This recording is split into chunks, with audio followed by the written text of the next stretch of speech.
మీకు కృష్ణకుమారి గారికి పరిస్థితుల వల్ల కొంత రిఫ్ట్ వచ్చినా మీలోని ఒక ప్రొటెక్టివ్ అక్క మాత్రం ఒక సందర్భంలో విపరీతంగా మేలుకుని ఎన్టీ రామారావు గారు కృష్ణకుమారి గారు వివాహం దాకా వారి విషయం వెళ్ళిందని తెలిసి ఆ తర్వాత గొడవలయ్యి ఆయన ఒక అడుగు వెనక్కి వేశారు అన్న తర్వాత మీరు వెళ్ళి ఆయన నిలదీసి తిట్టారని అంటుంటారు, నిజమా?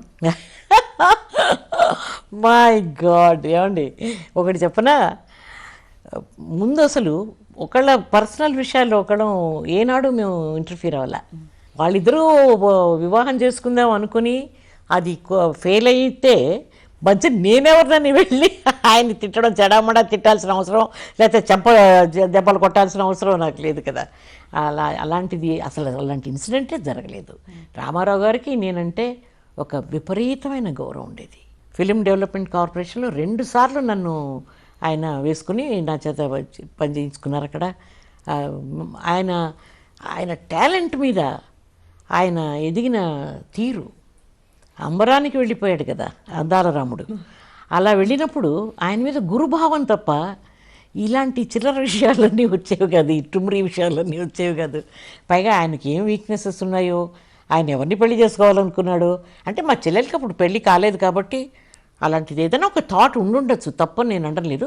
బట్ అప్పటికే రామారావు గారికి పెళ్ళయింది. ఆయన కూడా వివాహం చేసుకుందాం అనుకున్నారు కృష్ణకుమార్ గారిని అన్న ఆ టాక్ మాత్రం విపరీతంగా ఉండేది. అవును, మీ దాకా వచ్చినప్పుడు what did you feel? I told her only once when we were talking generally. ఆయనని చెప్పకుండా పెళ్ళైన వాళ్ళకి సెకండ్ ఫిడిల్గా వెళ్ళడం, సెకండ్ ఉమెన్గా లైఫ్ లీడ్ చేయడం అనేది చాలా ఇబ్బందికరమైన విషయం అనేది చూచాయిగా మాట్లాడుకున్నామే తప్ప ఇప్పటికి అదే ఒపీనియన్ అన్నది. మా చెల్లెల విషయంలో మాత్రం నేను ఇండైరెక్ట్గా చెప్పాను. బికాస్ 12-13 మంది పిల్లలు, పైగా వాళ్ళంతా వేరే టైప్ ఆఫ్ పీపుల్. అది ఒకవేళ అది నిజమై ఉంటే మాత్రం తనకంత శ్రేయస్కరంగా ఉండేది కాదేమో. కానీ I think they still had the same respect. నేను డీటెయిల్స్లోకి వెళ్ళలేదు, కానీ మేమంతా ఎక్కడి నుంచో ట్రావెల్ చేస్తున్నాం హైదరాబాద్ ఎయిర్పోర్ట్లో. వచ్చి ఆయన పలకరించి, ఏమండి కృష్ణకుమార్ గారు బాగున్నారా అన్నప్పుడు నాకు అసలు అనుమానం కానీ వీళ్ళిద్దరూ ఎప్పుడైనా గొడవ పడ్డారు, విడిపోయారు అలాంటి థాటే రాలేదు. తను చేసింది ఏమిటంటే తనలో ఎక్కడ తేడా వచ్చిందో తెలీదు. పీక్ ఆఫ్ హర్ కెరియర్ 17 సినిమాలు ఫోన్ మీద క్యాన్సిల్ చేసుకుంది. ఎక్కడో ఏదో హర్ట్ ఉండుంటుంది తన లైఫ్లో, which we never discussed not did I ever ask her. Ramarao గారితో 17 సినిమాలు క్యాన్సిల్ చేసుకున్నారు. చాలా మందితో, ఒక్క రామారావు గారితోనే చాలా 5-6 పిక్చర్లు ఉండాలి అప్పటికి.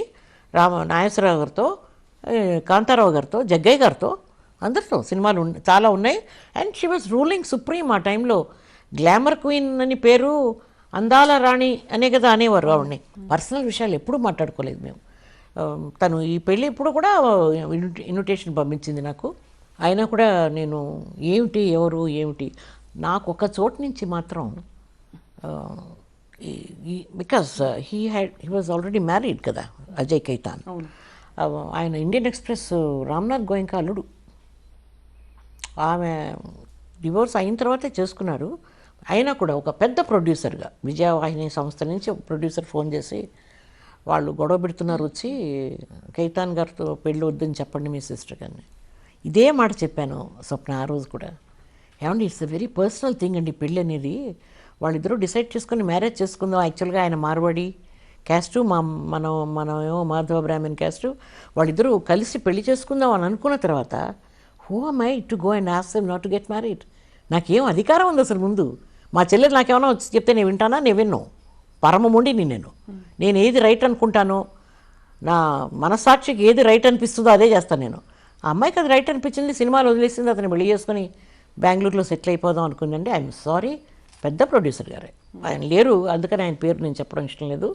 నా మొదటి ప్రొడ్యూసర్ ఆయనే ఫోన్ చేసి టోల్డ్ మీ, మీ చెల్లెలతో మాట్లాడగలరా, వాళ్ళు మమ్మల్ని అప్రోచ్ అయ్యారు ఈ పెళ్ళి ఆపమని. నేను చెప్పాను, I'm sorry, I won't do it.